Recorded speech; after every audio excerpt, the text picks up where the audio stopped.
Masih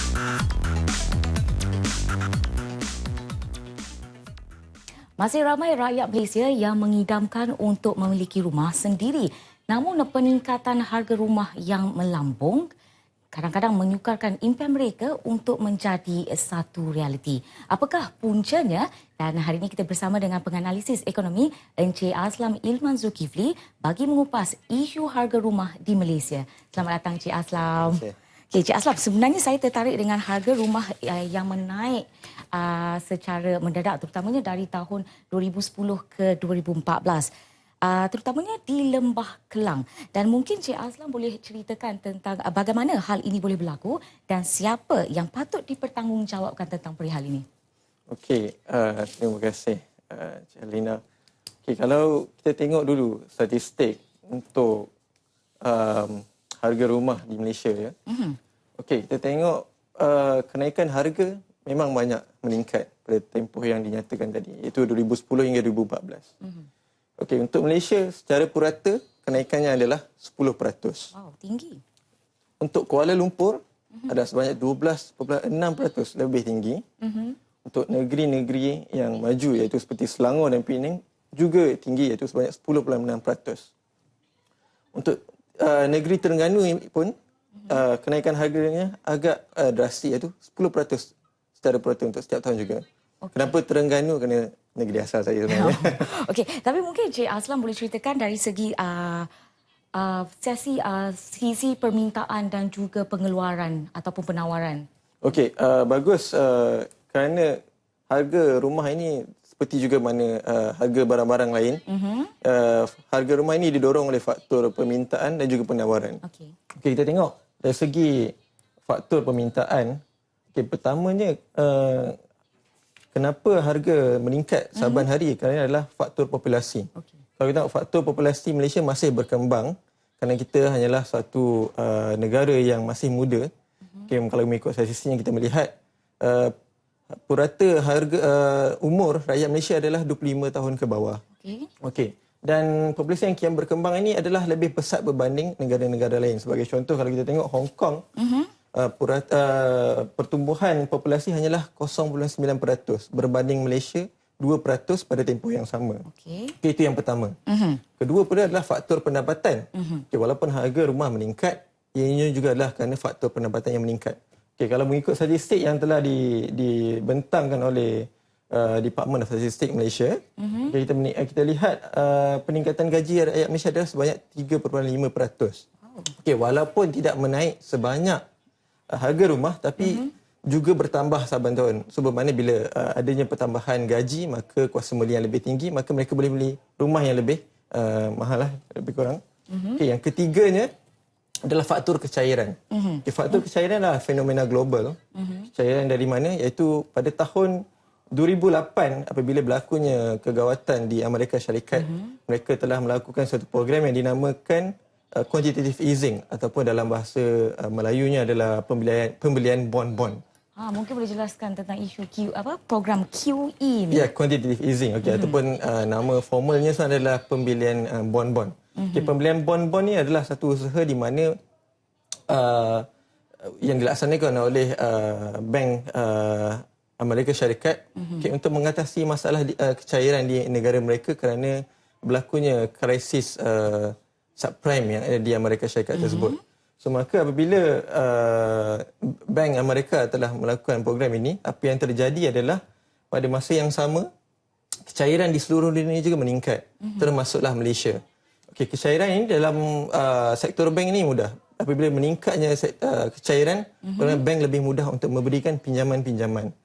Maka kita dapat melihat efek dia kepada situasi pemberian pinjaman oleh bank-bank Malaysia juga meningkat pada tahun yang sama.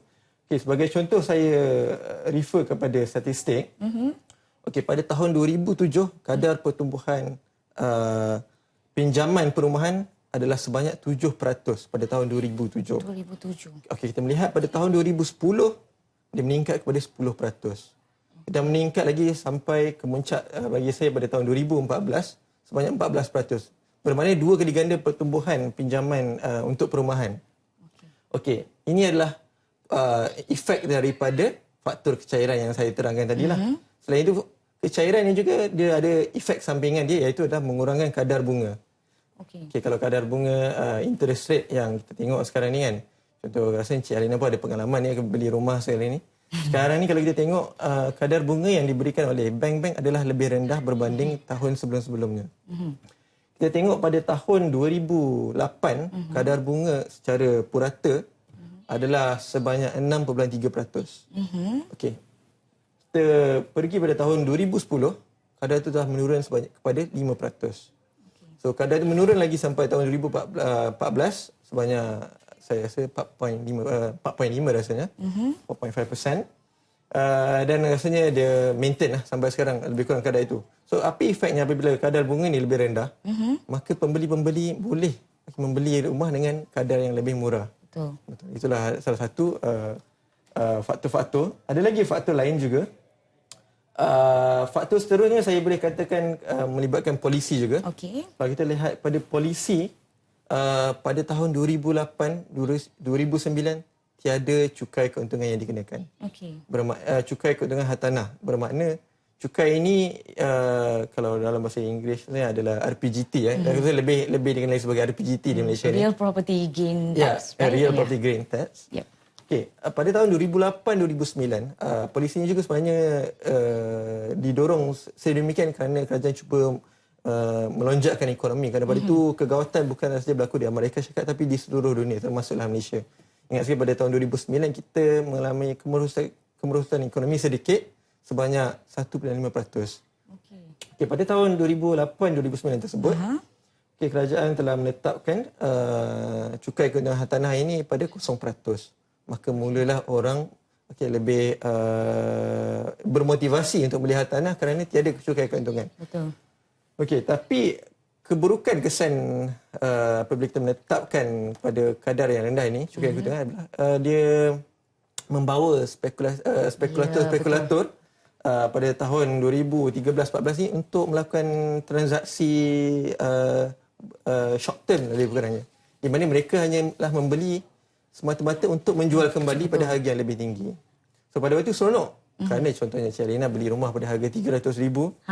Apabila rumah tu dah siap selepas 3 tahun harganya sudah RM500,000, dapat keuntungan bersih RM200,000.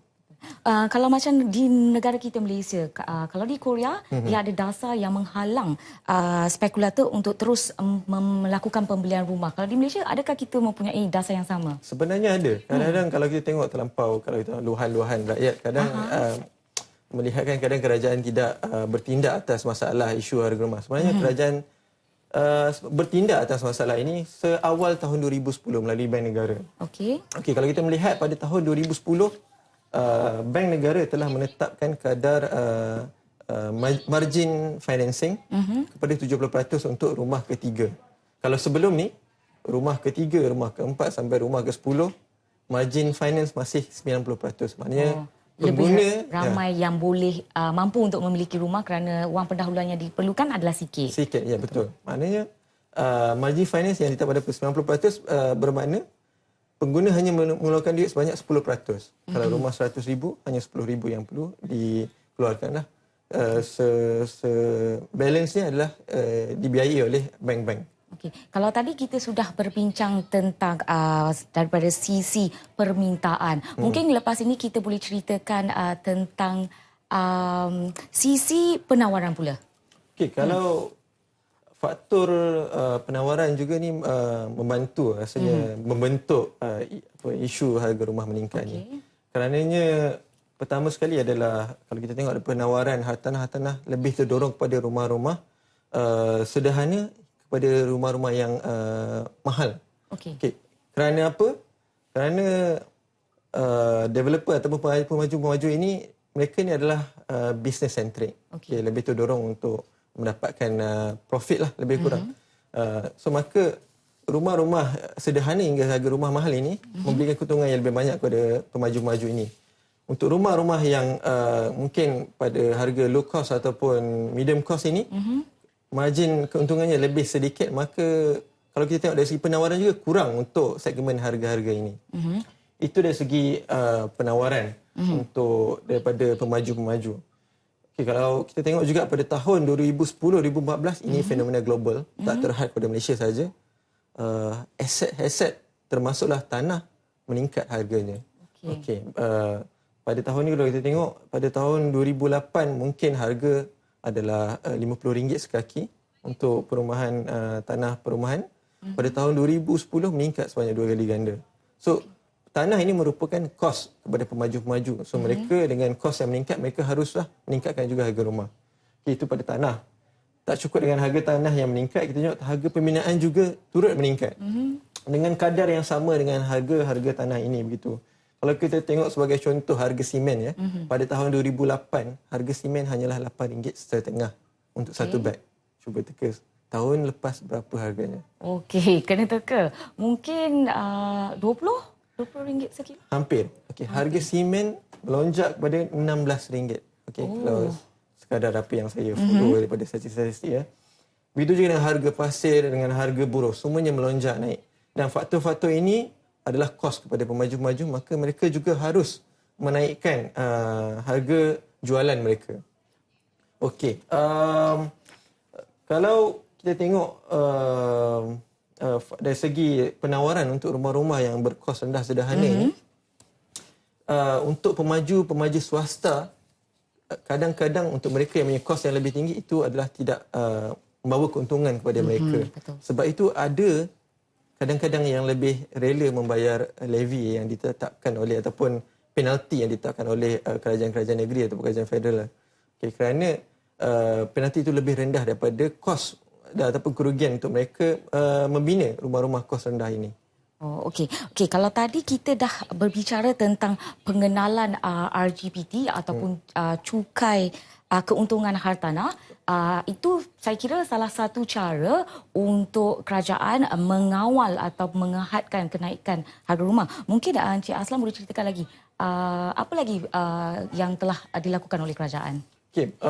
Sebenarnya banyak juga langkah-langkah yang telah kerajaan ambil, walaupun mungkin pada hemah saya sedikit terlambat. Sebagai contoh, RPJT sebenarnya telah dinaikkan pada tahun 2010. Tadi saya terangkan 2008, 2009 0%. 2010 telah meningkat pada 5% untuk tahun pertama sampai tahun ketiga. Dan meningkat seterusnya pada tahun 2012 menjadi 10%. 2013 naik lagi menjadi 15%. Dan akhir sekali 2014 30%. So bermakna dia ada tetapan tahun-tahun untuk contoh, sebagai contoh, dia bukanlah 30% itu sampai untuk tahun kelima pemilikan, hanyalah untuk 3 tahun pertama. Cuma bagi saya mungkin kadar itu sepatutnya dinaikkan lebih awal oleh kerajaan. Selain itu juga melalui Bank Negara, kerajaan telah menetapkan syarat-syarat pinjaman yang lebih ketat. Mungkin Cik Alina Arif mungkin ada beli rumah kedua baru-baru ini. Kalau perasan bank sekarang lebih ketat kalau untuk membeli rumah. Macam-macam minta. Saya kira diorang dah mula mengira gaji bersih daripada gaji kasar. Betul. Kalau dulunya, kalau kita nak beli rumah, pengiraan berdasarkan gaji kasar, sekarang ini adalah berdasarkan gaji bersih. So bermakna gaji bersih ini adalah gaji kita tolak dengan kita punya sumbangan EPF mungkin, ataupun SOCSO, ataupun sebarang pembiayaan yang kita sudah ada, sepertinya kereta kan. Kereta, loan pembelajaran. Loan pembelajaran. Semua ini diambil kira. So bermakna langkah-langkah ini telah mengurangkan terutamanya kuasa pembiayaan oleh mereka-mereka yang berniat untuk spekulate dalam sektor hartanah ini daripada terus membeli hartanah. Kerana dengan kuasa membeli yang lebih kecil, mereka sudah tidak mampu untuk melakukan pembelian hartanah kedua, ketiga, keempat mereka. Selain itu juga yang penting sebelum saya lupa untuk terangkan adalah juga pemansuhan skim tanggungan kadar interest oleh pemaju. Ataupun DIBS ataupun nama Englishnya itu Developer Interest Bearing Scheme. Skim ini dibenarkan pada tahun 2008-2009 sehingga tahun 2013. Ia hanya dimasukkan pada tahun 2014. So, skim ini membenarkan mana-mana pembeli rumah, termasuklah yang spekulan ini, untuk membeli rumah dengan tidak membayar satu sen pun. Bermakna kalau termasuk interest dalam pembangunan. Yes, betul. Sebab sekarang ni kalau kita beli, sebab as of sekarang kalau kita beli rumah, kita terpaksa membayar bunga mengikut stage-stage ataupun kadar pembangunan yang telah dibuat oleh pemaju. Contohnya pemaju telah menyiapkan sebanyak 10% untuk projek perumahan yang kita beli itu, kita harus membayar bunga yang seiring dengan kadar completion projek itulah. Tapi pada tahun tersebut, dengan skim DIBS ini, pemaju-pemaju ini menanggung pembayaran interest ini. Okey, dan terakhir soalan cepu mas juga. Okay. Sebagai pengguna, wajarkah kita membeli rumah pada waktu sekarang? Okey, soalan itu banyak yang saya dapat. Rasanya pada ramai orang ataupun pada rakan-rakan sendiri pun. Sebab kalau kita melihatkan statistik untuk suku tahun pertama bagi tahun 2016, harga rumah masih meningkat. Kalau kita tengok, ramai dah yang sudah panik sebenarnya pada tahun 2010-2014. Harga rumah meningkat 2 kali ganda kan. So bagaimana kita mampu untuk beli rumah kalau harga rumah terus meningkat? Okay. Saranan saya di sini adalah beli apabila mampu. Okey. Bermakna kalau macam contoh Cik Halina mampu untuk beli rumah sekarang, kalau 300,000 beli rumah 300,000. Tak. Okay. Mungkin kadang orang terdorong untuk mengejar gaya hidup. Betul. Contohnya membeli rumah-rumah besar, kondominium yang mewah. Sebenarnya tidak perlu sebab hakikatnya rumah pada awalnya adalah fungsi dia adalah untuk sebagai tempat perlindungan kita sehari-harian. Okay, dan sebenarnya sekarang kalau walaupun statistik menunjukkan harga rumah masih meningkat, terdapat banyak saya rasa deal-deal yang agak menarik di pasaran. Okey. Kan ya. Okey, kalau kita ikutkan perbincangan ini sangat menarik dan malangnya kita kesuntukkan masa. Terima kasih Encik Aslam kerana sudi bersama kami di BIS Malaysia pada petang ini.